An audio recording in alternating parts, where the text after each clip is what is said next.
সন্ধিয়া সময়ত আমাৰ বেটি অলপমান ঘূৰিবলৈ বিচাৰে দেই, ইফাল সিফাল কৰিবলৈ বিচাৰে। আনি অভ্যাস হৈ গ'ল,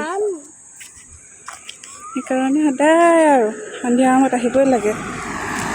ইমান ধুনীয়া হৈ আছে চাওকচোন বাৰু বতৰটো আজি। এয়া আমাৰ উৎপাতি চকু দি পেলাই চকু চকু বাবা দিলে বাই বাই। তাই আচলতে গাটো ভাল নাই, পানী লাগিছে, জ্বৰ, এয়া চাওকচোন নাকৰ পানী।